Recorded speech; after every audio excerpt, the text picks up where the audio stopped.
Hi everyone, it's Liesl. I'd like to share my July Tsunami Rose design team project. I made a journal with the Charming Fragments kit.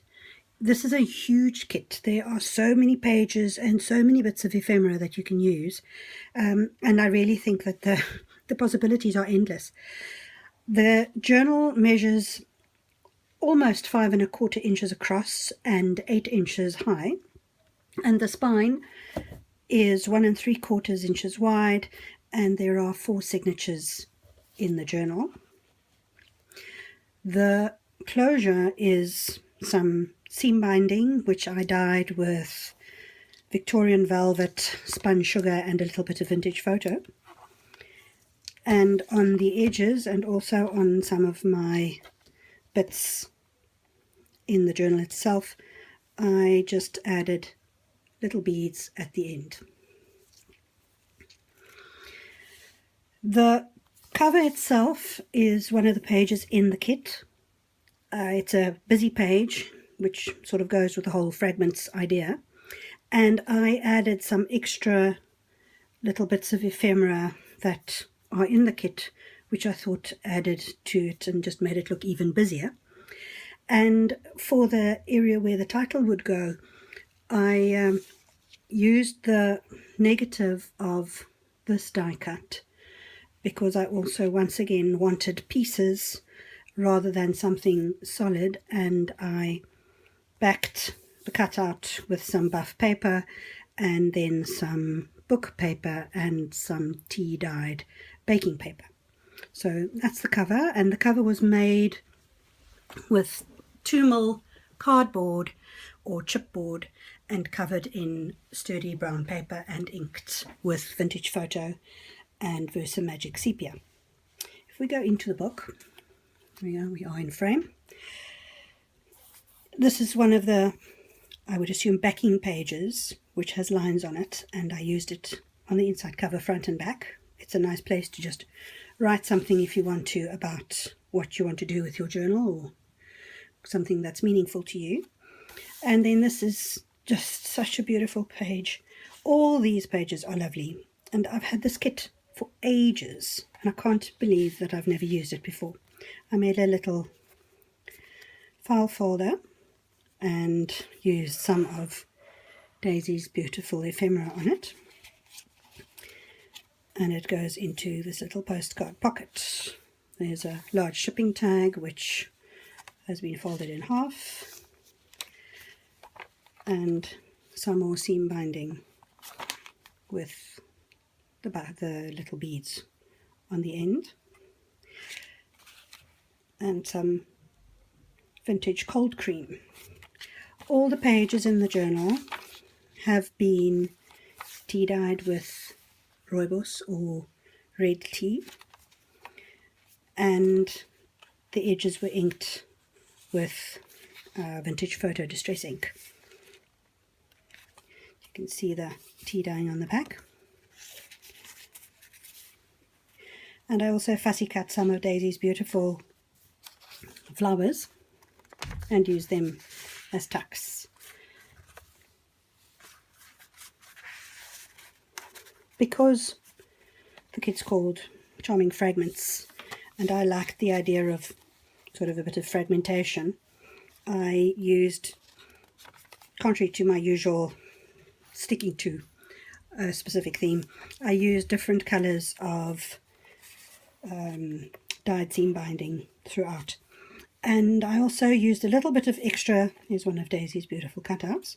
I used some extra ephemera from the Graphics Fairy, and I chose ladies' toiletry sort of items, cold creams and perfumes and things like that, which I thought were very feminine and went with the general feel of how I'd made my journal.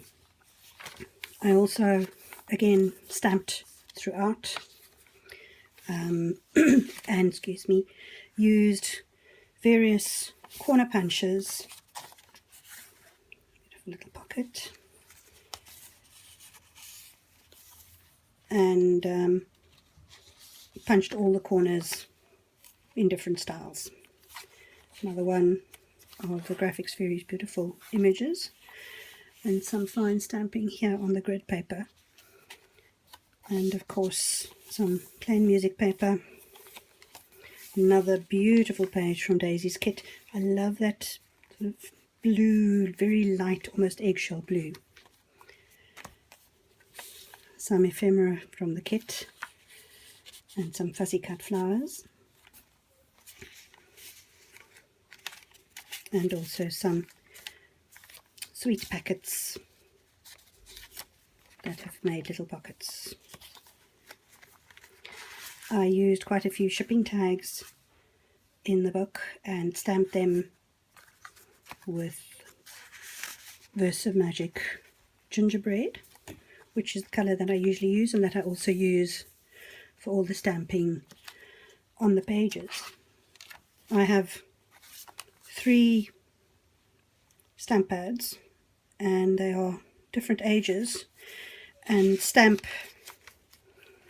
from really dark and well defined to quite lightly. So here, for instance, see, that's quite a light stamping, and that's from probably my stamp pad which I've labelled number 1, which is the oldest. So when I want something to be there but not to be overly visible, like here, I will use number 1 for instance, and this is my most recent stamp pad, which gives quite a clear stamp and also works much better on the darker background of the shipping tag.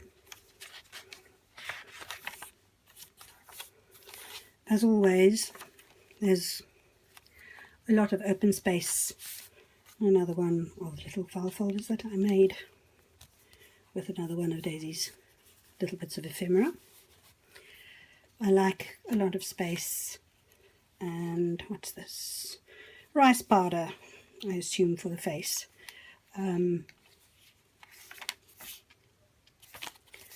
Lost my train of thought. Couldn't have been important.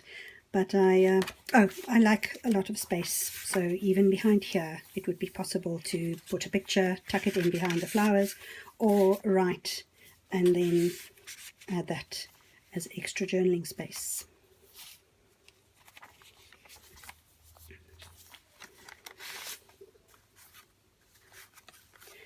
All the shipping tags were tea-dyed with the red tea. I love it when it makes these marks around the edges, and then they were inked. You can see they're quite dark with the vintage photo, and then stamped. Center of the signature.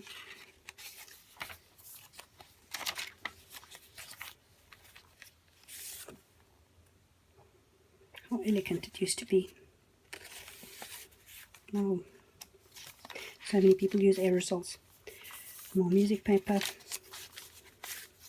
Beautiful image from the kit. I really love that. And some stamping and some gorgeous tea dyeing.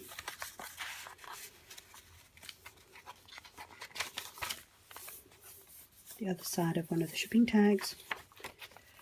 And such a beautiful combination, these two, with the pink and the blue.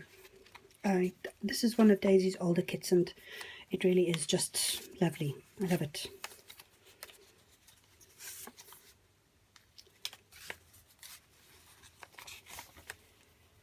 One little vintage fan. And the pinks and the blues throughout this kit are really so feminine and soft. And some of the ephemera also have this wonderful jaggedy edge, which if you follow it with your scissors and ink, gives a really nice effect. Last few tags and some ephemera from the kit.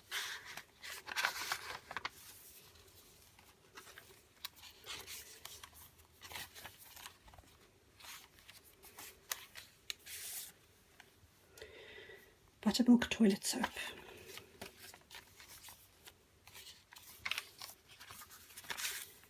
Beautiful soap advertisement. Pure and healthy soap. And a stamped tag.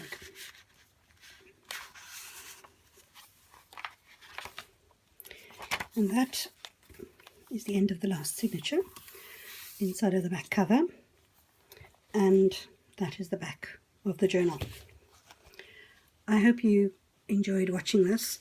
I really loved making this journal. I honestly can't say why it is that I've never actually made anything with this kit before, but I definitely will again, and it has such a lovely feminine and whimsical feel.